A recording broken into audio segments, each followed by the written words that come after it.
आज हम आपको एक ऐसी सच्चाई से रूबरू कराएंगे जिसके बारे में शायद ही आपने पहले कभी पढ़ा, सुना या समझने की कोशिश की हो, लेकिन अब ये पड़ताल आपको सच मानने पर मजबूर कर देगी। दोस्तों, वर्तमान में भारत में ऐसा कोई स्थान नहीं है जहां मंदिर, मस्जिद, गुरुद्वारे या चर्च न बनाए गए हो। हर गली, नुक्कड़, बाजार और चौराहों पर श्रद्धालुओं ने दान सेवा देकर कई बड़े और छोटे मंदिर बनवाए हैं। भगवान शिव मंदिर, राम मंदिर, भक्त हनुमान मंदिर, लक्ष्मी नारायण मंदिर, कृष्ण मंदिर, दुर्गा मंदिर और जगन्नाथ मंदिर जैसे मंदिर और इसी तरह मस्जिद और मज़ारे हर क्षेत्र में लोगों ने अपनी श्रद्धा के तहत किसी न किसी देवी देवता को समर्पित करके जरूर बनवाया है।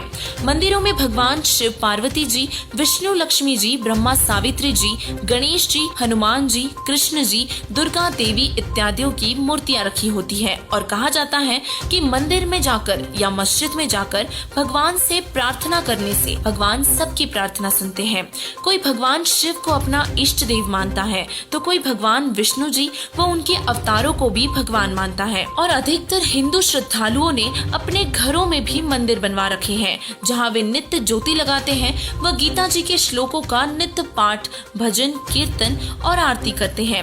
हिंदू धर्म का सर्वश्रेष्ठ ग्रंथ श्रीमद् भगवद गीता जी है, जो कि सभी हिंदुओं के घर पर आसानी से मिल ही जाती है। गीता जी में काल भगवान ने जो अलौकिक ज्ञान दिया है, जिसे समझकर हम परमात्मा तक पहुंच सकते हैं, पर देखने में आया है कि जिन धार्मिक क्रियाकल्पों को करने के लिए भगवान ने गीता जी में मना किया है, दरअसल हम उन्हीं क्रियाओं को कर रहे हैं। तो इससे अंदाजा लगाया जा सकता है कि क्या हम भगवान को प्रसन्न कर रहे हैं या दुखी कर रहे हैं। भगवान की पूजा करना और धार्मिक क्रियाएं करना बिल्कुल भी गलत नहीं है, पर कुछ ऐसी धार्मिक क्रियाएं हैं जिन्हें हम बहुत ही उत्तम मानते हैं, परंतु वो पाखंड पूजा में ही गिनी जाती है, जिससे भगवान कभी भी प्रसन्न नहीं होते, क्योंकि वो धार्मिक क्रियाएं गीता जी में भगवान द्वारा बताए जाने वाले ज्ञान व उनके आदेश से मेल ही नहीं खाती। और इसी प्रकार मूर्ति पूजा करना भी किसी पाखंड से कम नहीं है। एक महान संत ने कहा है कि भगवान के आदेश के विरुद्ध जाकर भक्ति करना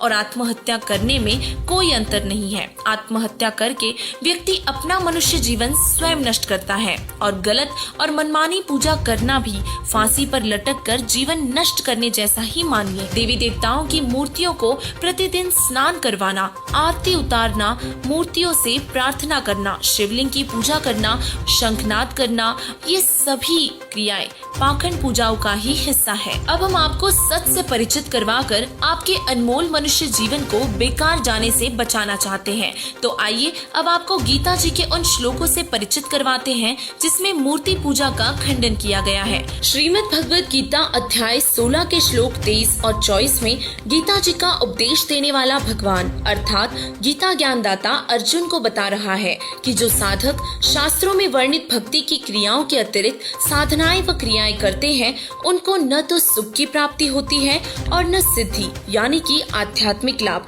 और न ही उनकी गति होती है यानी कि उन्हें मोक्ष भी नहीं मिलता। अर्थात मनमानी पूजाएं करना व्यर्थ है। दोस्तों, अब सोचने वाली बात ये है कि साधक परमात्मा की भक्ति साधना सुख, सिद्धि और मोक्ष इन तीन ही लाभों को प्राप्त करने के लिए करता है, और यदि यही लाभ न मिले तो वो पूजा व्यर्थ ही समझनी चाहिए। पवित्र हिंदू धर्म के किसी भी सदग्रंथ में मूर्ति पूजा करने के लिए कहीं कोई प्रमाण नहीं है, और जो लोग शास्त्रों में लिखी भक्ति विधि के अतिरिक्त कोई और साधना करते हैं तो वो गीता जी के अध्याय 16 के श्लोक 23 और 24 में लिखी शास्त्र विरुद्ध साधना कर रहे हैं। हमारे शास्त्रों में परमात्मा की भक्ति करने की विधि बताई है। 5 यज्ञों के बारे में बताया, ज्ञान यज्ञ, हवन यज्ञ, धर्म यज्ञ, ध्यान यज्ञ और प्रणाम यज्ञ। इनका वर्णन हमें हमारे वेदों व गीता जी में मिलता है। इसके अतिरिक्त की जाने वाली सभी धार्मिक क्रियाएं शास्त्र विरुद्ध हैं, जिसका कोई लाभ नहीं है। जिस तरह बिजली से हमारे घर की सभी लाइटें जगती हैं,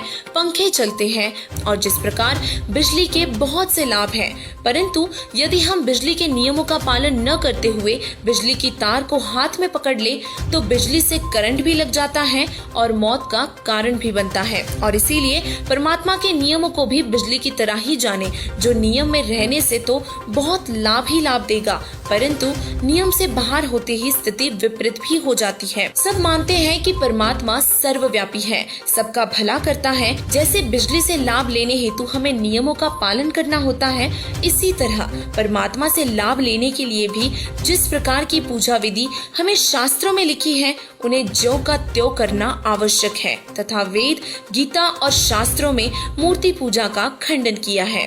विश्व स्तरीय संत कबीर साहिब जी अर्थात पूर्ण परमेश्वर कबीर साहिब जी ने पत्थर पूजा व मूर्ति पूजा का खंडन करते हुए कहा है कि कबीर पत्थर पूजे हरि मिले तो मैं पूजू पहाड़, ताते तो चक्की भली जो पीस खाए संसार। वेद पढ़े पर भेद न जाने, ये बांचे पुराण 18, पत्थर की पूजा करे भूल गए सृजनहारा। कबीर साहिब जी ने बहुत ही स्पष्टता से बता दिया है कि अगर पत्थर पूजने से भगवान मिल सकता है तो मैं पहाड़ की पूजा करूं, लेकिन वो पत्थर की मूर्तियां भगवान से नहीं मिला सकती। इससे अच्छा तो पत्थर की चक्की ही भली है जो पूरे संसार को आटा पीस के खिलाती है और उनका पेट भरती है। बहुत से संत महंत आचार्य ब्राह्मण वेदों व गीता और पुराणों को रट तो लेते हैं, परंतु ज्ञान फिर भी समझ नहीं पाते और पत्थर की मूर्तियों की पूजा करते हैं और करवाते भी हैं और वास्तविकता में परमात्मा को न तो वह जानते हैं और न ही समझते हैं। जिन महापुरुषों को हम पार अर्थात मोक्ष प्राप्त कर चुके मानते हैं, उन्होंने कभी मूर्ति पूजा नहीं की, बल्कि शास्त्रों में लिखी भक्ति विधि तथा 5 यज्ञों का पालन किया और मोक्ष प्राप्त किया। इससे स्पष्ट है कि मोक्ष होगा तो उन मंत्रों से ही होगा जिसका वर्णन गीता जी के अध्याय 17 के श्लोक 23 में किया है। ओम तत्सदिति निर्देशो ब्रह्मणस्त्रिविधः स्मृतः ब्राह्मणास्तेन वेदाश्च यज्ञाश्च विहिताः पुरा।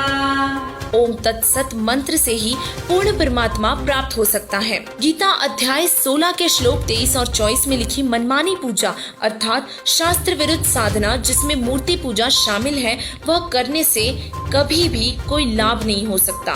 दोस्तों, ये सब पवित्र शास्त्रों का अनमोल ज्ञान एक ऐसे संत ने बताया है जिसने वेदों, गीता, पुराणों व उपनिषदों को अच्छी तरह से छान लिया है और जनता के सामने रूबरू भी कर दिया है। वो महान संत कोई और नहीं बल्कि जगत गुरु तत्वदर्शी संत रामपाल जी महाराज जी हैं, जिन्होंने न केवल हिंदू धर्म के शास्त्रों को जाना पढ़ा बल्कि बाकी सभी धर्मों के पवित्र सदग्रंथों को भी अच्छे से समझा है और हमारे सामने पेश किया है। तो आप सभी से प्रार्थना है कि शास्त्र विरुद्ध साधना करके अपना मनुष्य जीवन व्यर्थ न करे और जितना जल्दी हो सके मूर्ति पूजा त्याग कर सदगुरु संत रामपाल जी महाराज जी का तत्व ज्ञान सुने, समझे व नाम दीक्षा ग्रहण करके शास्त्रों में वर्णित मंत्रों का जाप कर मोक्ष करवाए।